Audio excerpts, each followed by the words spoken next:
Hey guys, tonight we're setting sail across the vast Pacific where the ocean stretches like a shimmering blanket under a star-dusted sky. Picture yourself on a sandy shore in ancient Polynesia, the air salty and warm, the gentle lap of waves kissing your bare feet.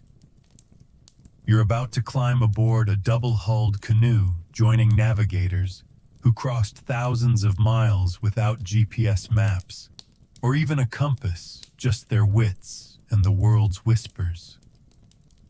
This is the story of what Polynesian navigators knew, a tale so serene, it might just drift you to sleep. Fair warning, you probably won't survive the sheer calm of this endless sea. So before you get comfortable, take a moment to like the video and subscribe, but only if you genuinely enjoy what I do here. Drop a comment with your city and local time. I'm curious where you're chilling tonight. Now dim the lights, maybe turn on a fan for that soft background hum, and let's ease into tonight's journey together. You're standing on a beach in what's now the Marquesas around 1000 CE. The horizon, a thin line where sea meets sky. The canoe before you is a marvel, its twin hulls carved from koa wood, lashed with coconut fiber.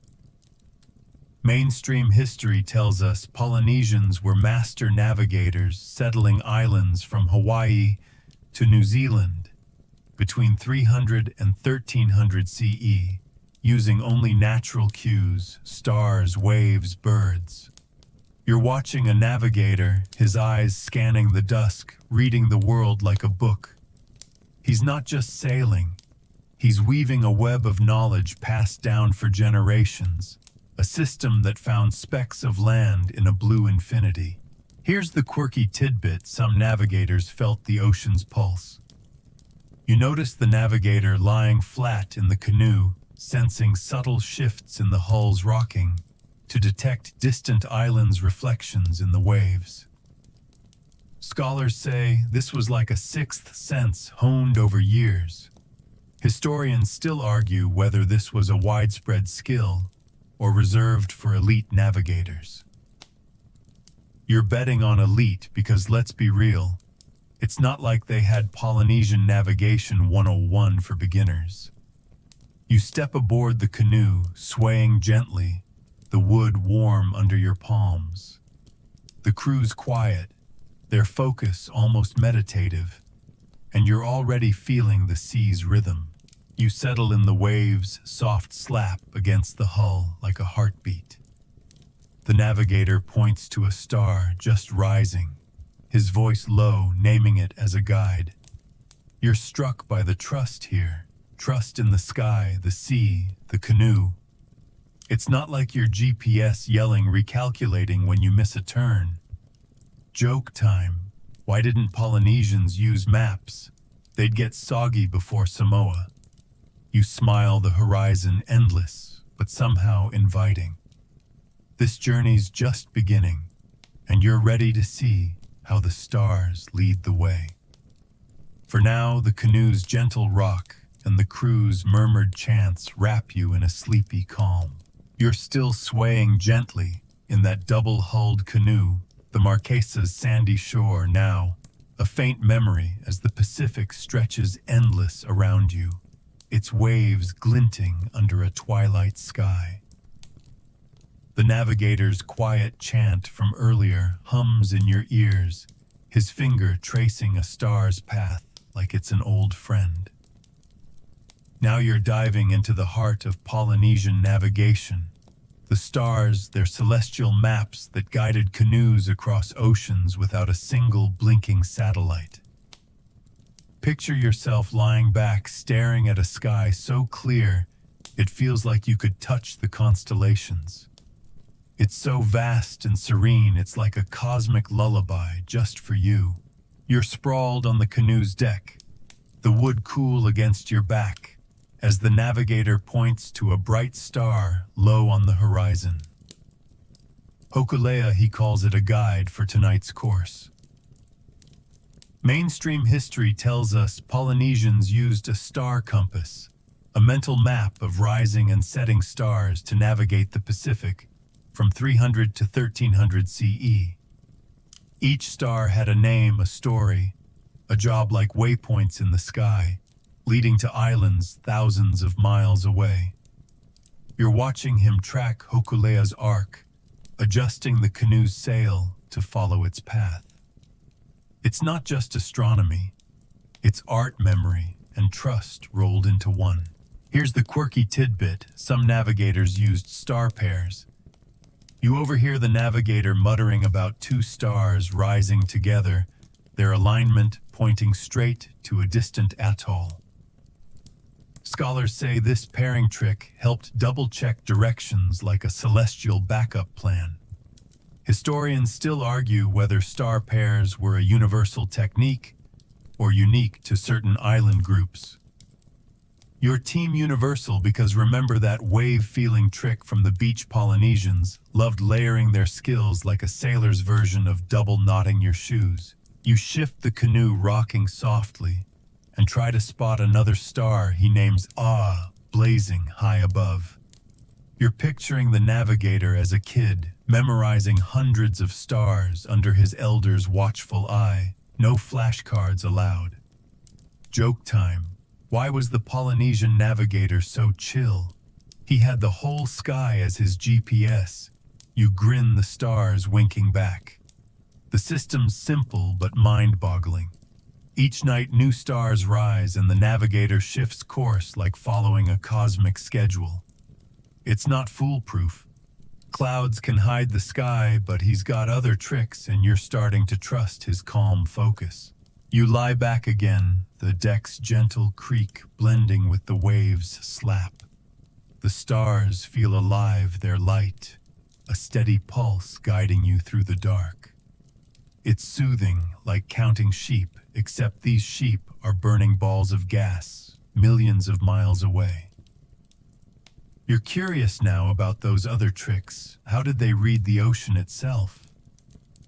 For now, the canoes sway and the navigator's low hum wrap you in a dreamy calm, pulling you deeper into the night.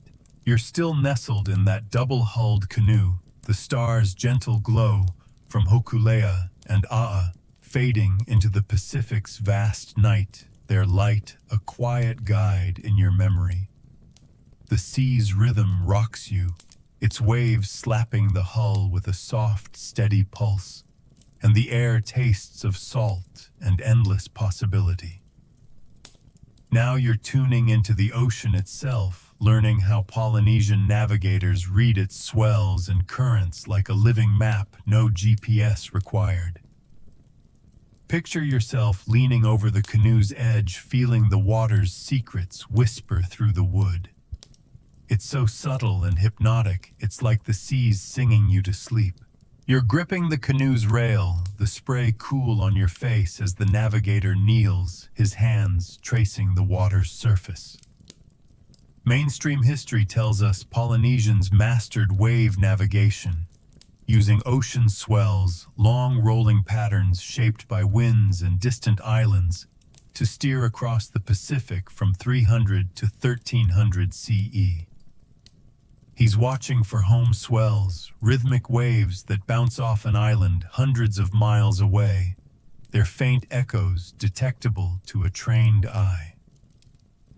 You're trying to see it squinting at the water's dance, but it's like spotting a melody in noise. His calm focus is infectious, though, and you're starting to feel the canoe's subtle shifts. Here's the quirky tidbit: some navigators read waves with their bodies. You notice the navigator lying flat again, like back on the Marquesas shore, claiming he can feel an island's swell through the canoe's vibrations right down to his sensitive spots. Scholars say this was a real technique, using the body as a sensor. Historians still argue whether this was widespread or a skill only master navigators like him could claim. Your team masters, because remember those star pairs from last night? Polynesians loved elite tricks like celestial double-checking.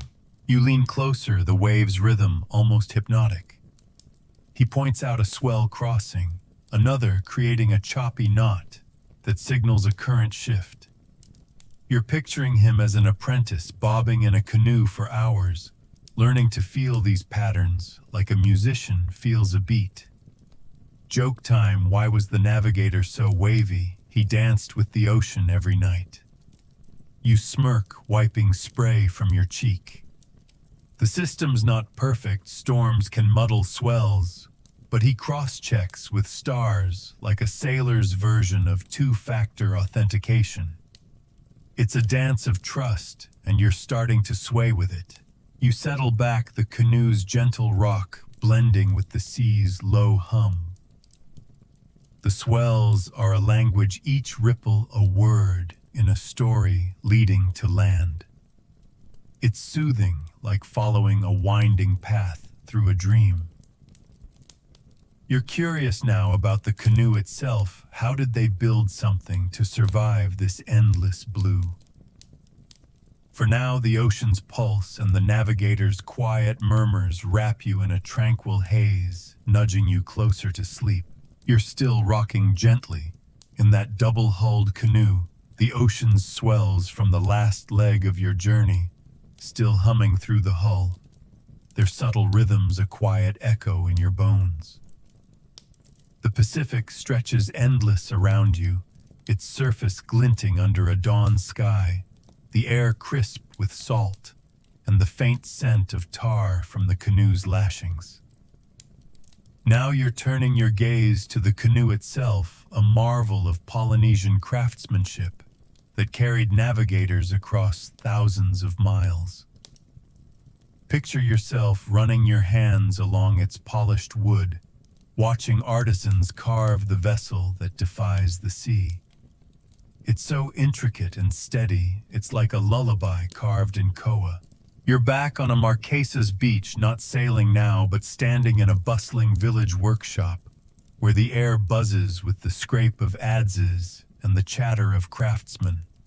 Mainstream history tells us Polynesians built double-hulled canoes, like the one you're on, using hand-carved timber, often koa or breadfruit wood, lashed with coconut fiber, capable of carrying dozens of people across the Pacific from 300 to 1300 CE. You're watching an artisan shape a hull, his blade shaving curls of wood that smell like fresh earth. The twin hulls, joined by crossbeams, make the canoe stable, a floating island that laughs at storms. Here's the quirky tidbit: some canoes had spirit carvings. You notice a prow etched with a turtle said to house a guardian spirit for safe voyages. Scholars say these carvings were both art and talisman, believed to guide the crew through rough seas. Historians still argue whether every canoe had such carvings, or if they were reserved for elite navigators' vessels. Your team elite, because remember that body wave reading trick? Polynesians loved adding flair to their masterworks, like star pairs for navigation. You step closer, your fingers tracing the turtle's curves, the wood smooth as silk. The artisan explains the lashings, miles of braided fiber, tighter than your best knot-tying attempt. You're picturing the village pitching in, women weaving sails from pandanus, kids hauling logs, elders blessing each plank. Joke time, why was the canoe so tough? It was built with more love than your grandma's quilt. You grin, dodging a stray wood chip. The process is slow, months of labor, but the result is a vessel that can haul people, pigs, and taro across oceans, all while staying drier than your phone in a rainstorm. You kneel by the hull, the workshop's rhythm chop, weave, chant, soothing like a metronome. Each cut and knot is a promise, a defiance of the sea's vastness. You're starting to wonder about the navigators themselves. How did they learn to helm these floating masterpieces? For now, the adzes' steady scrape and the village's soft hum wrap you in a warm calm, pulling you deeper into a sleepy tide. You're stepping away from that bustling Marquesas workshop, the rhythmic scrape of adzes, and the turtle-carved prow, still vivid in your mind, the scent of fresh koa wood lingering like a warm memory.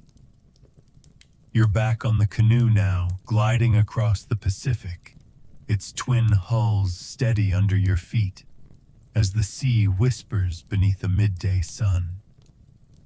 Now you're diving into the navigator's training, the sacred process that turned Polynesian youths into masters of the ocean, wielding star maps and wave rhythms like second nature.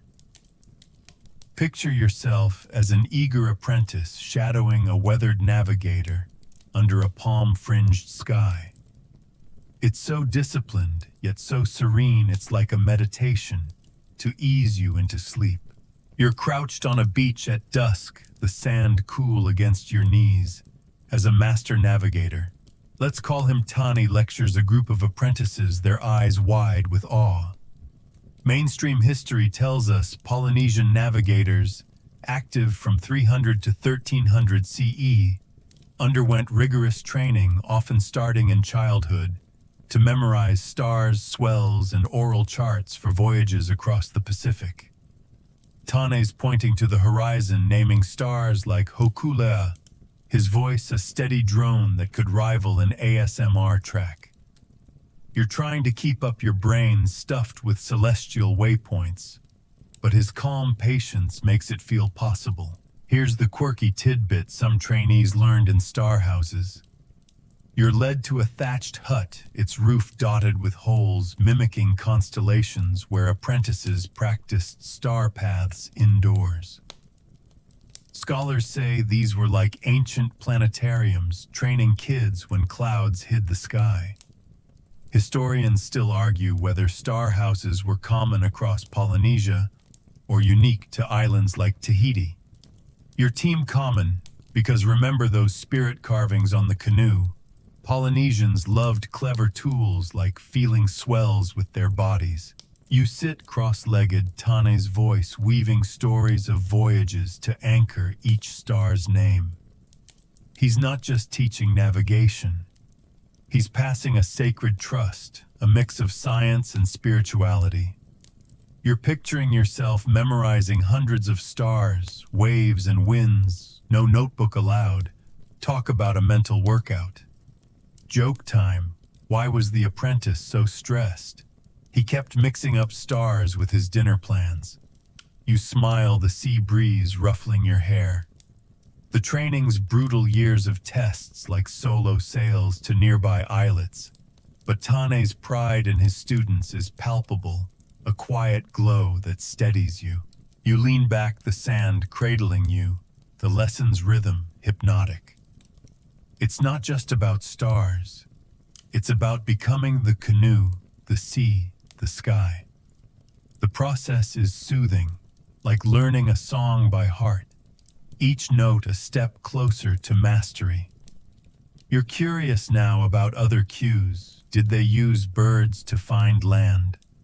For now, the beach's soft hush, Tan's low chants, and the distant lap of waves wrap you in a gentle fog, nudging you towards sleep. You're still on that Marquesas beach, the echo of Tane's starlit lessons and the cool sand under your knees fading as you climb back aboard the double-hulled canoe, its turtle-carved prow glinting in the moonlight. The Pacific stretches dark and endless, the air heavy with salt, and the faint creak of coconut fiber lashings. Now you're tuning into a new navigation trick, seabirds, the feathered scouts that tipped Polynesian navigators to land beyond the horizon. Picture yourself scanning the sky, spotting a tern's darting flight as a clue to an unseen island. It's so subtle and alive, it's like the ocean's whispering you to sleep. You're perched at the canoe's edge, the waves' gentle slap against the hull, a steady rhythm as Tan points to a flock of noddies circling low, their wings catching the starlight. Mainstream history tells us Polynesians sailing from 300 to 1300 CE used birds as navigational aids. Knowing species like terns, boobies, and frigate birds flew predictable paths to roost on land at dusk. Tane's tracking their arc, explaining that a cluster heading southwest means an island's within a day's sail. You're squinting, trying to spot the pattern, feeling like a rookie birder on a high-stakes field trip. Here's the quirky tidbit: some navigators mimicked bird calls. You catch Tan whistling a sharp, trilling note, claiming it draws curious terns closer, confirming their flight path. Scholars say this was a rare skill, blending observation with a bit of showmanship.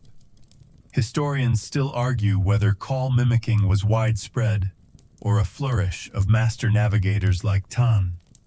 Your team flourished because remember those star houses from training? Polynesians loved adding flair like spirit carvings or wave-feeling tricks.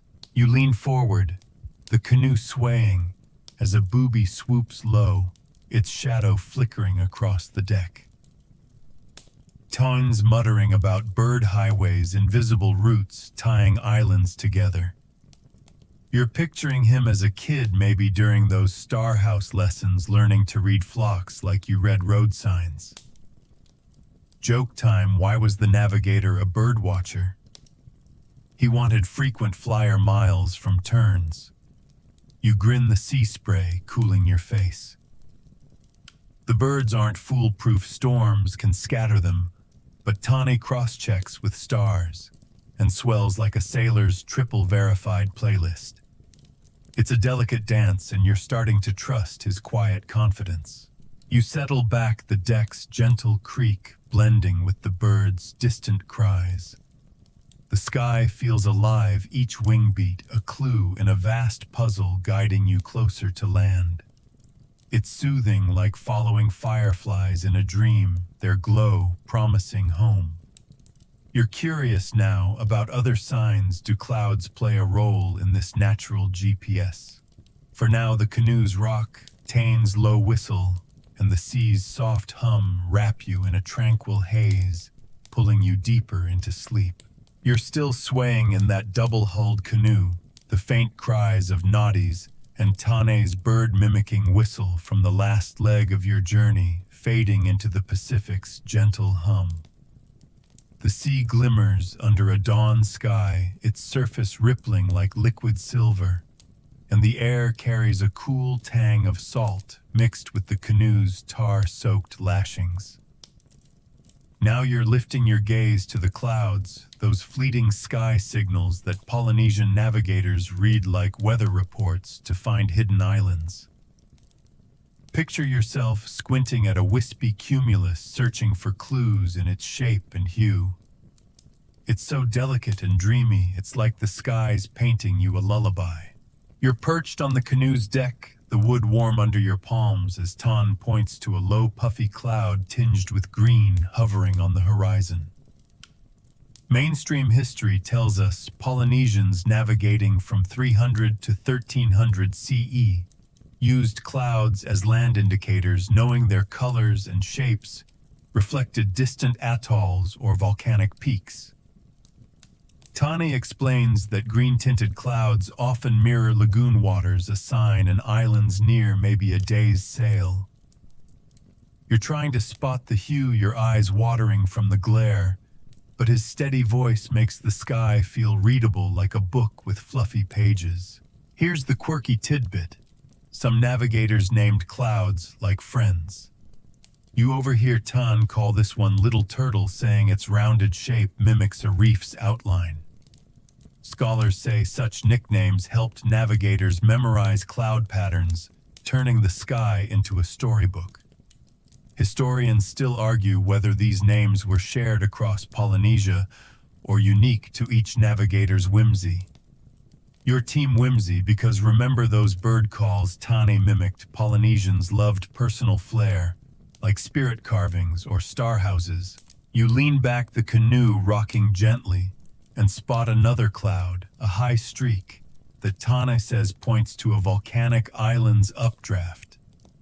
You're picturing him as an apprentice lying on a beach during those starlit lessons, learning to read clouds like you scroll weather apps. Joke time, why was the navigator a cloud expert? He wanted to forecast his way to Fiji. You smile, wiping spray from your cheek. Clouds aren't foolproof, winds can scatter them, but Tana pairs them with swells and birds like a sailor's multi-tab browser. It's a quiet art, and you're starting to feel his calm certainty. You stretch out, the decks creak, blending with the sea's soft slap. The clouds drift, each one a hint of land, a whisper in the sky's vast conversation. It's soothing, like watching cotton balls float in a dream, promising a shore. You're curious now about how they memorized routes. Did they sing their maps? For now the canoes sway, tons murmured cloud names, and the ocean's hush wrap you in a sleepy calm, nudging you closer to slumber. You're still gliding in that double-hulled canoe, the memory of Tane's little turtle cloud, and its green-tinged promise of land drifting like mist in your mind. The Pacific rolls gently beneath you, its waves catching the midday sun in flashes of gold, and the air hums with the scent of salt and the faint creak of the canoe's pandanus sail. Now you're diving into the Polynesian art of oral maps, chanted directions that navigators like Tane sang to recall routes across the vast ocean. Picture yourself swaying to the rhythm of a low melodic chant, each verse a stepping stone to an island. It's so rhythmic and soothing, it's like a lullaby woven from memory. You're crouched near Tang at the canoe's helm, his voice rising in a steady cadence, singing of stars, swells, and distant atolls. Mainstream history tells us Polynesians navigating from 300 to 1300 CE relied on oral traditions to preserve complex routes across the Pacific, memorizing thousands of miles through chants passed down generations. Tane's chant names Hokula'a's rising point, a reef's curve and a current's tug, each verse a GPS coordinate in song. You're listening, the words half understood, but hypnotic, like a poem you don't need to translate to feel. Here's the quirky tidbit: some chants included nonsense words. You catch Tane slipping in rhythmic syllables, pure sounds, no meaning to keep the meter, like a sailor's version of scat singing. Scholars say these fillers helped lock the chant's structure, making it easier to recall under stress. Historians still argue whether these were deliberate mnemonic tricks or just poetic flair. Your team tricks, because remember those cloud nicknames like Little Turtle. Polynesians loved clever hacks like bird calls or star houses. You sway with the canoe's rock, Tan's chant weaving a map in your mind. Follow Ah to the turtle's back, where waves kiss the reef. You're picturing him as a boy, maybe in that star house, repeating these lines until they were muscle memory, no parchment needed. Joke time, why was the navigator's chant so catchy? It was the original sea shanty hit. You grin, the sail flapping softly above. The chants aren't just directions. They're stories tying islands to ancestors, making the ocean feel like home. Clouds or storms might disrupt a verse, but Tane's voice stays steady, cross-checking with stars and swells. You lean against the mast, the chant's rhythm blending with the waves' slap. It's a living map, each note a thread in a vast web, guiding you through the blue. The repetition's calming, like reciting a favorite bedtime story, every word a promise of land. You're curious now about physical maps. Did they ever craft something tangible? For now, Tane's low song, the canoe's gentle creak, and the sea's endless whisper wrap you in a tranquil haze, pulling you deeper into sleep. You're still nestled in that double-hulled canoe Tane's rhythmic chant, those oral maps laced with nonsense syllables still humming in your ears like a half-remembered lullaby. The Pacific stretches around you, its waves glinting under a late afternoon sun, the air warm with salt, and the faint tang of pandanus from the sail. Now you're turning to a tangible navigation tool stick, charts the woven tactile maps some Polynesians use to mimic ocean currents and island paths. Picture yourself holding a lattice of sticks and shells, feeling the sea's patterns in your hands. It's so intricate and calming, it's like tracing a dream with your fingertips. You're sitting cross-legged on the canoe's deck, Ton handing you a delicate frame of palm sticks tied with coconut fiber, cowrie shells knotted at key points. Mainstream history tells us that some Polynesian navigators, particularly in the Marshall Islands from 300 to 1300 CE, used stick charts to represent ocean swells, currents, and island locations. This one's a rebelib. Tane says it's curved sticks showing wave patterns bending around an atoll, the shells marking land. You're tracing the lattice, feeling like a kid with a cosmic connect the dots, each stick a clue to a 1,000-mile journey. Here's the quirky tidbit. Stick charts weren't read at sea. You're surprised when Tane explains these were training tools studied on land, to memorize patterns not carried on voyages like a paper map. Scholars say navigators internalized the charts, pairing them with chants like the ones you heard.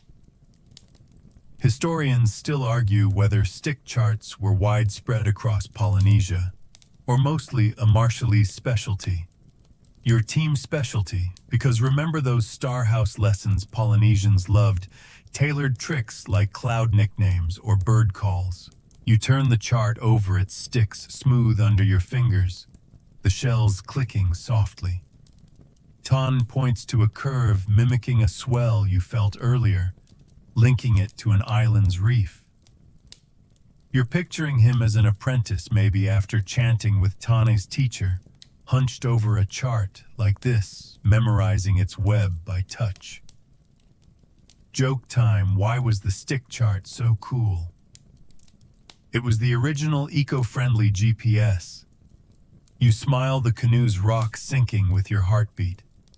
The chart's not a literal map, it's abstract, a memory aid meant to dance with stars, swells, and songs like a sailor's multi-tool. You set the chart down, its weight light, but profound, like holding a poem.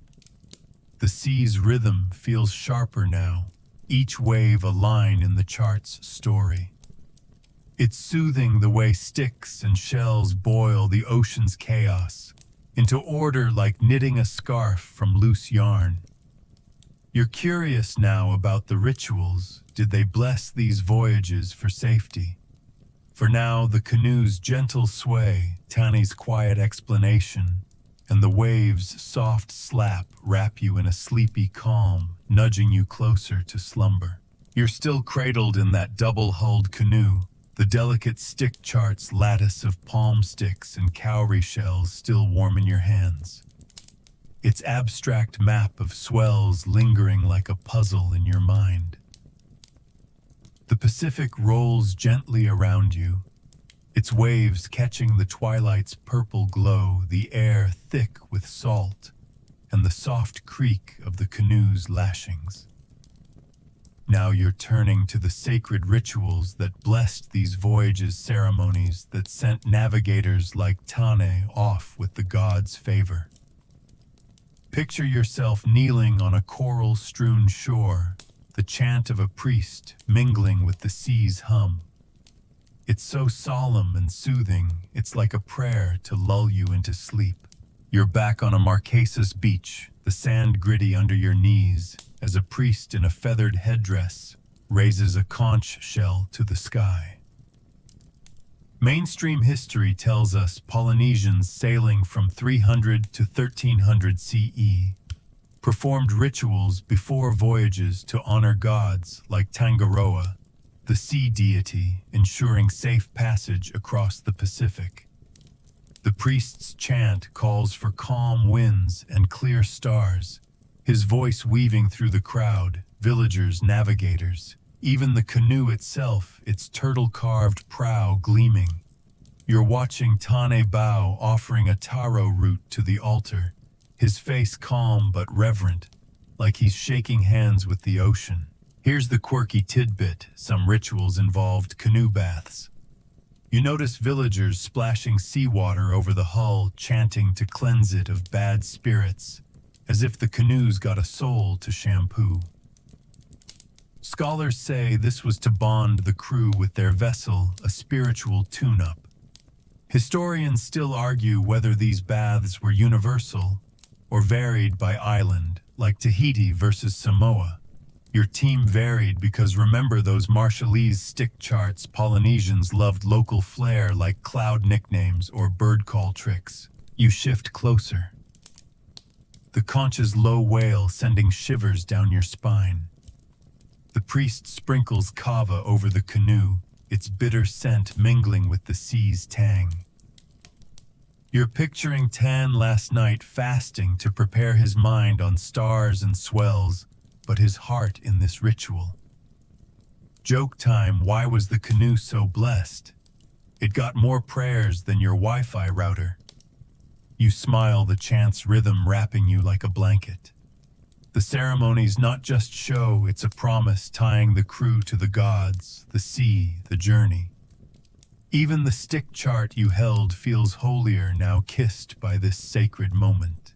You kneel, the sand's cool grit grounding you, the priest's voice a steady pulse. It's a farewell, a blessing, a deep breath before the vast unknown. The ritual's order is calming, like lighting candles before a storm, each step a shield against chaos. You're curious now about what these voyages built. How did they connect islands? For now, the chant's soft cadence, the waves' gentle lap, and the conch's distant hum wrap you in a tranquil fog, pulling you deeper into a sleepy tide. You're stepping away from that sacred Marquesas beach, the priest's conch wail, and the kava-sprinkled canoe still echoing in your mind, the scent of taro and seawater lingering like a fading prayer. You're back aboard the double-hulled canoe now, gliding across the Pacific, its turtle-carved prow slicing through waves under a star-flecked night. Now you're exploring how Polynesian navigation wove a vast network of islands linking distant shores through trade and travel.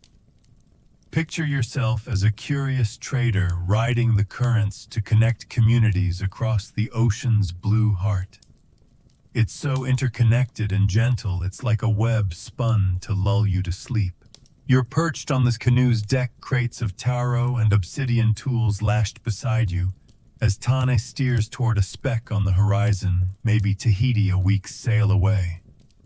Mainstream history tells us Polynesians from 300 to 1300 CE created a sprawling maritime network across the Pacific, linking islands like Hawaii, Samoa, and Rapa Nui through voyages guided by stars, swells, and birds.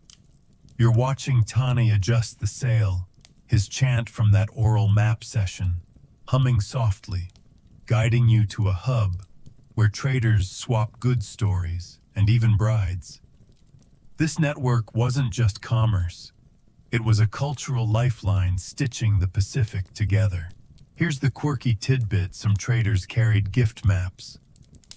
You notice Tane clutching a small woven mat, its patterns mimicking a stick chart, but gifted to seal a trade deal like a business card with soul.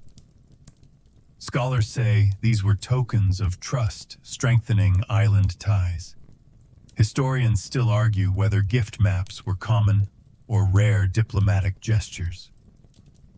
Your team rare, because remember that canoe bath ritual? Polynesians saved their fanciest tricks for special moments like cloud nicknames or spirit carvings. You lean over the rail, the sea's spray cool on your face, imagining Tahiti's market stalls of breadfruit shells and feathered cloaks, all thanks to navigators like Tane. You're picturing him bartering obsidian for fish hooks, his star knowledge making this trip possible. Joke time, why was the trader so happy?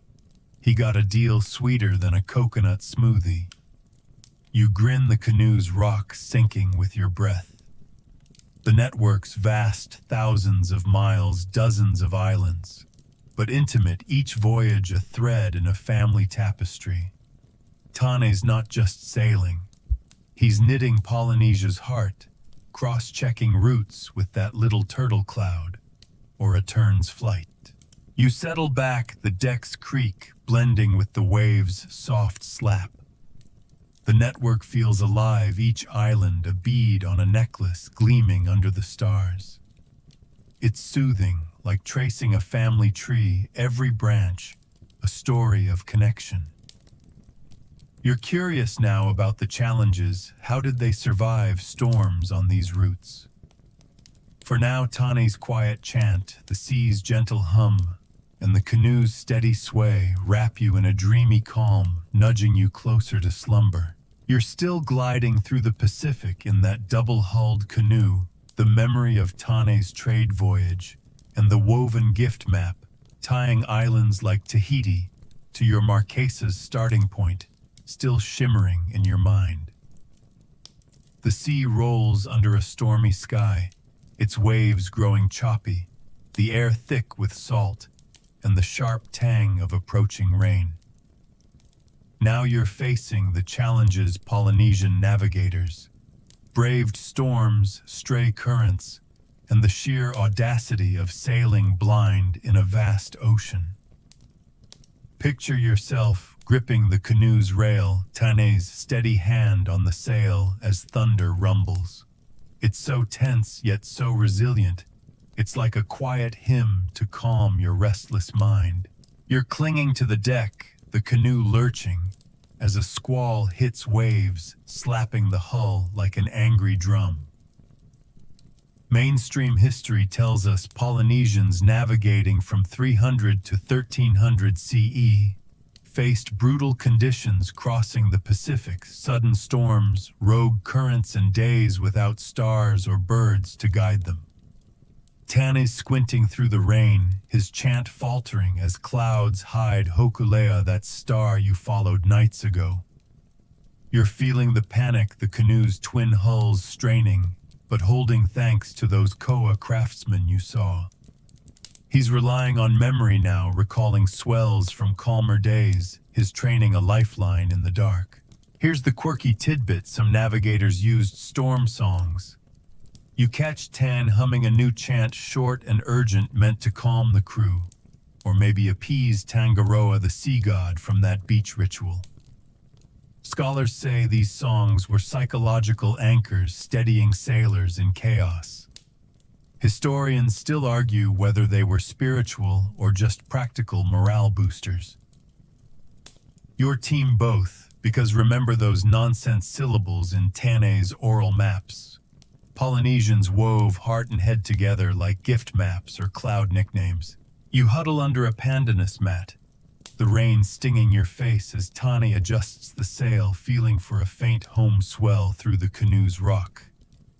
You're picturing him as an apprentice, maybe in that star house, learning to trust his gut when the sky betrayed him. Joke time. Why was the navigator so brave? He told storms to take a rain check. You smirk, wiping water from your eyes. The challenges aren't just weather, hunger, thirst, or drifting off course could doom a crew. Tane's cross-checking, using a fleeting bird or a cloud's edge when the storm breaks his skills, a tapestry of stars, swells, and stubborn hope.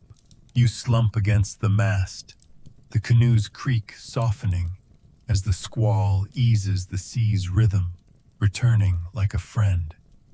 The danger's real, but Tane's resilience is soothing, each adjustment a step towards safety, like untangling a knot with patience. You're curious now about what happened when outsiders arrived.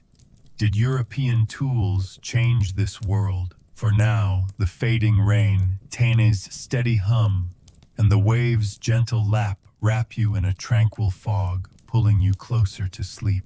You're still aboard that double-hulled canoe, the storm's fading patter, and Tane's steady storm song lingering in your ears, the Pacific calming under a sky bruised with clearing clouds. The air's fresh now, washed clean of rain, carrying the familiar salt tang and the creak of the canoe's coconut fiber lashings. Now you're turning to the moment European contact reshaped Polynesian navigation, as outsiders' tools, compasses, charts, clocks clashed with Tane's world of stars and swells. Picture yourself as a wary crew member, eyeing a strange ship on the horizon, its sails stark against the dusk. It's so pivotal, yet so gentle, it's like a tide turning you towards sleep. You're standing at the canoe's prow, the turtle carving cool under your palm as a European vessel, maybe Captain Cook's, circa 1770, looms closer, its crew waving metal tools. Mainstream history tells us European explorers arriving in Polynesia from the 16th century onward introduced navigational instruments that challenged traditional methods used from 300 to 1300 CE. Tan is skeptical, clutching his stick chart's memory, but curious about the compass, a needle dancing to an invisible star. You're watching him compare it to Hokulea's arc, his brow furrowed, sensing a shift in the ocean's old rules. Here's the quirky tidbit: some Polynesians borrowed European sextants. You overhear a young crew member bragging about using one to impress a chief, blending it with cloud-reading tricks like Little Turtle. Scholars say this blending was common, adapting foreign tools without abandoning chants or swells. Historians still argue whether European contact eroded Polynesian navigation or enriched it with hybrid techniques.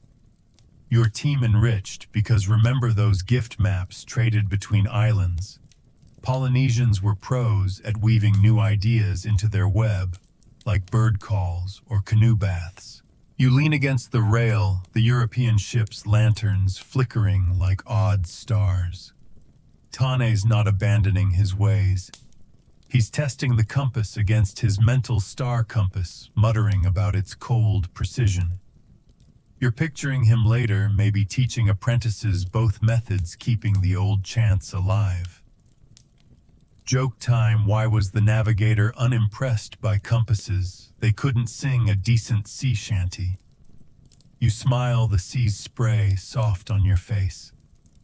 The contact brought trade glass beads iron, but also loss, as colonial rules disrupted voyages, scattering networks like the one you saw tying Tahiti to the Marquesas.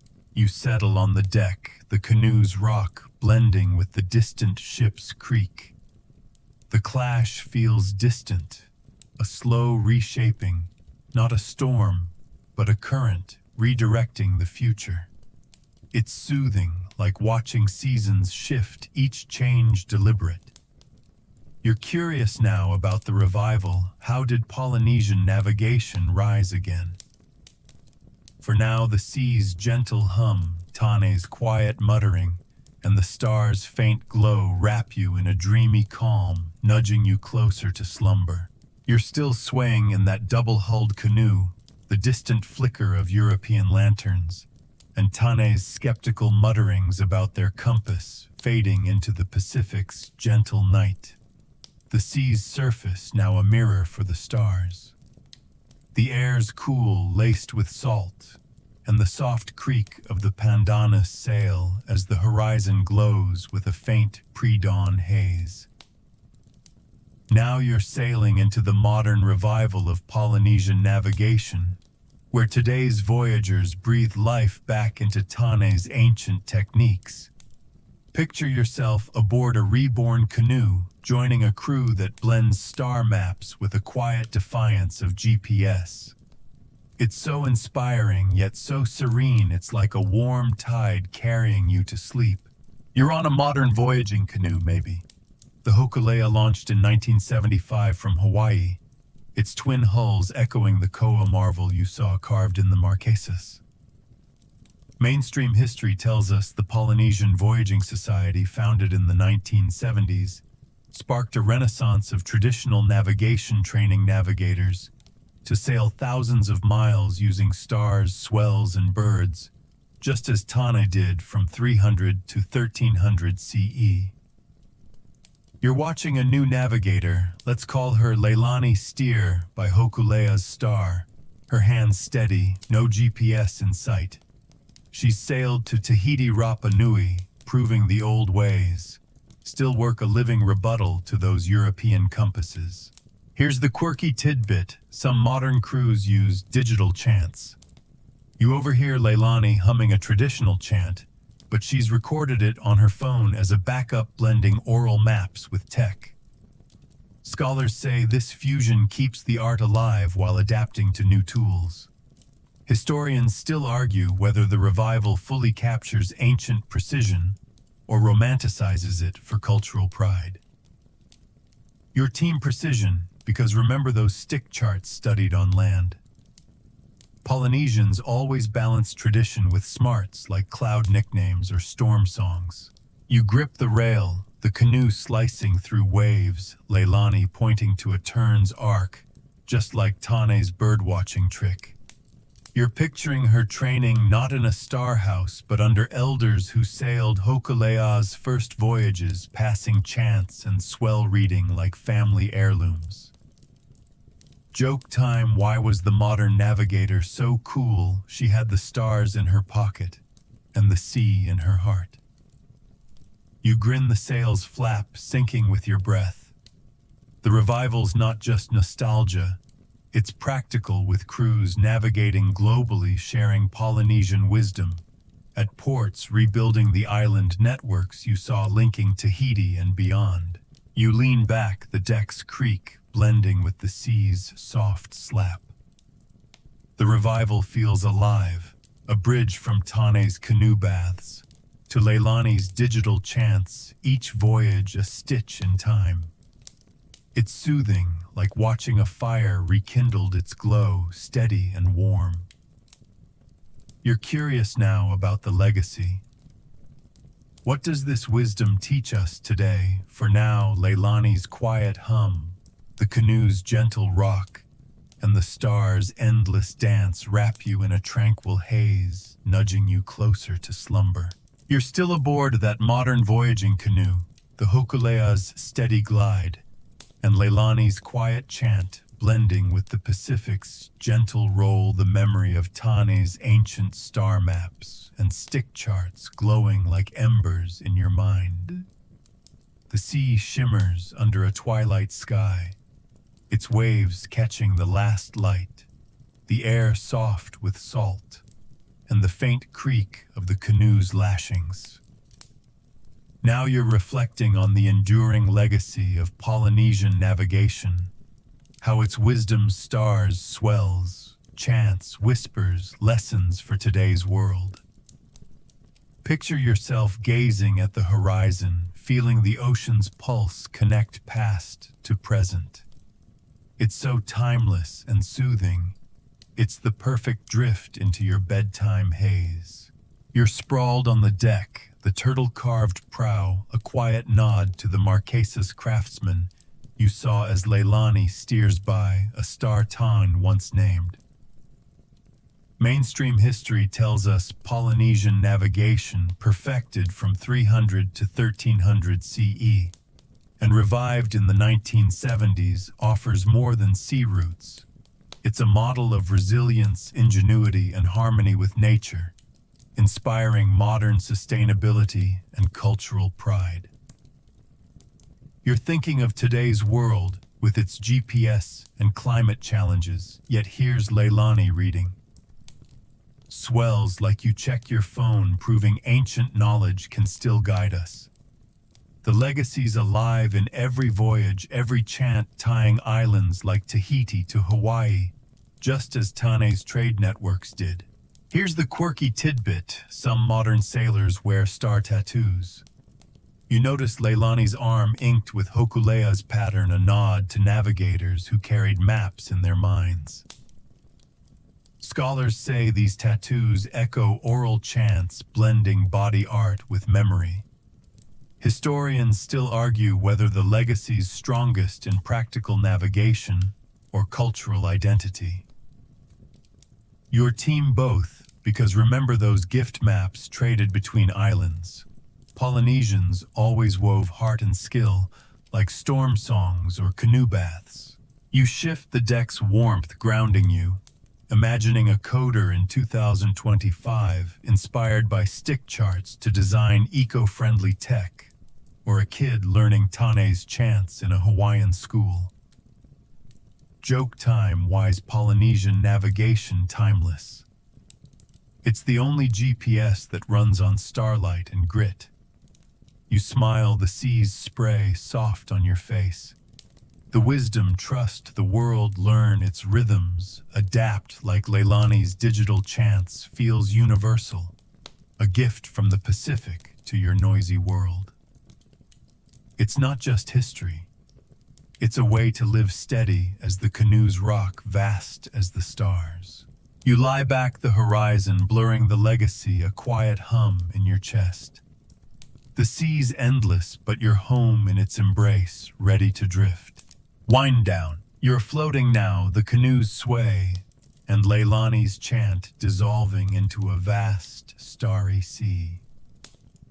The Pacific's whispers, stars, swells, turtle carvings fade gently, leaving only their glow, a promise of connection across time.